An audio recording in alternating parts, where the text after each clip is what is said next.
শুনছেন সবসময় ভূত স্টেল অব তুর্য, সঙ্গে আছি তুর্য চৌধুরী। ওয়েলকাম আপনাদের সবাইকে। আজকে এপিসোড 39। কেমন আছেন সবাই? আমি আশা করছি যে যেখান থেকে আজকের এপিসোড শুনছেন প্রত্যেকে সুস্থ আছেন, সুন্দর আছেন, মোস্ট ইম্পর্টেন্টলি একে অপরের পাশে আছেন। মহান সৃষ্টিকর্তার রহমতে আমি ভালো আছি। আজ এপিসোড 39। আজকের ঘটনা লাশ কাটা ডোম। সরাসরি ঘটনায় চলে যাচ্ছি।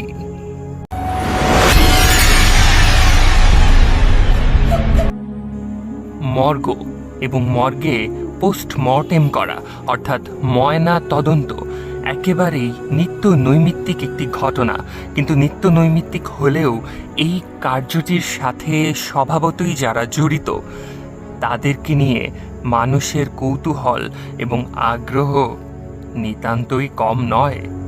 হ্যাঁ, বলছি ডোমদের কথা।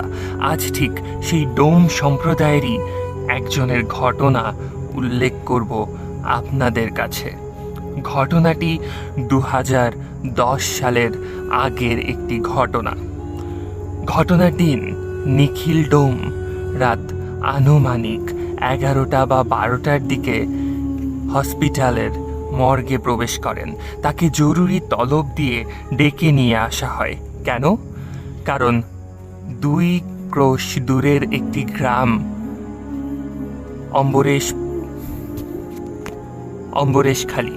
অম্বরেশখালী গ্রামের এক যুবতী আত্মহত্যা করেছে সন্ধ্যার সময়, এবং তারই ময়নাতদন্ত আজ রাতেই সম্পূর্ণ করতে হবে, যাতে রাতের মধ্যেই তাকে দাহ করে দেওয়া সম্ভব হয়।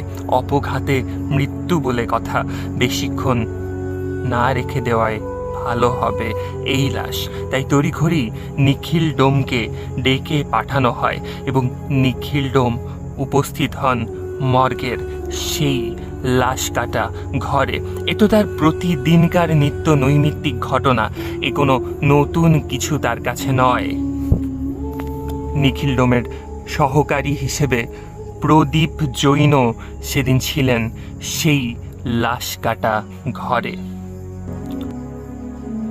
কিন্তু কোনো একটা মেডিসিন আনার জন্যে প্রদীপ জৈন লাশ কাটা ঘরের বাইরে কিছুটা সময়ের জন্যে বের হন। নিখিল ডোমের কাছে এটি কোনো বড় ডিল নয়, এটি কোনো বড় বিষয় নয়।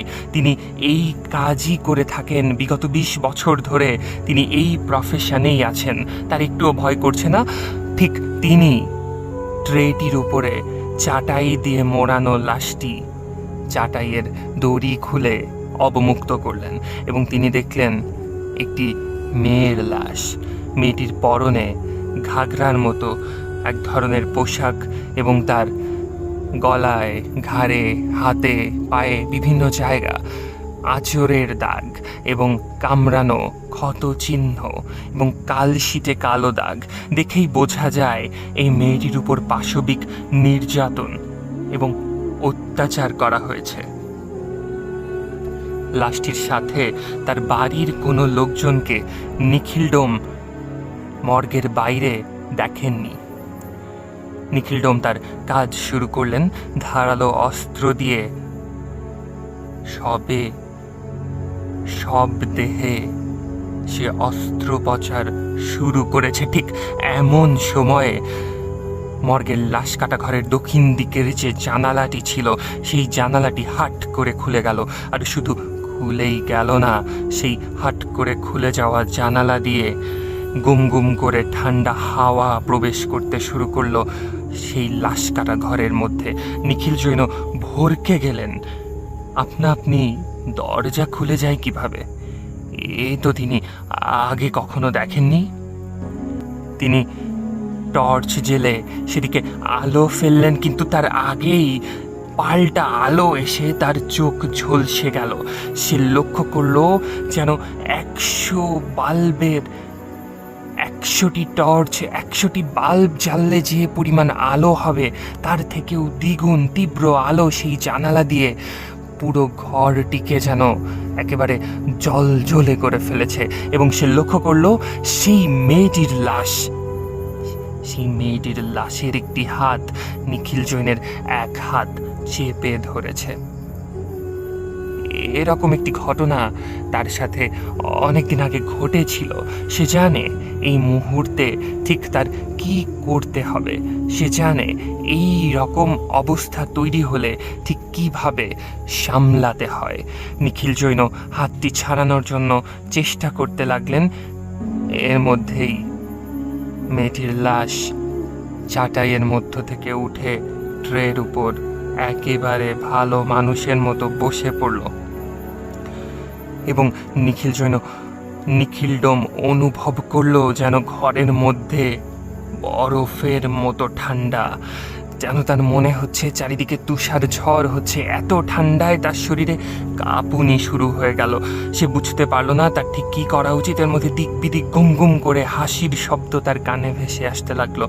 সে বুঝে পায় না এই মুহূর্তে সে কি করবে। সে ছুটে ঘরের থেকে বের হতে চাইলেও সে লক্ষ্য করলো দরজাগুলো সে কোনো মতেই খুলতে পারছে না। মেয়েটি ট্রে থেকে নেমে এসেছে এবং যে অস্ত্রটি দিয়ে নিখিলডোম মেয়েটির বুক বরাবর কাঠ চামড়া কাটা শুরু করতে যাচ্ছিল, ঠিক সেই ধারালো অস্ত্রটি হাতেই মেয়েটি ছুটে আসছে নিখিলডোমের দিকে।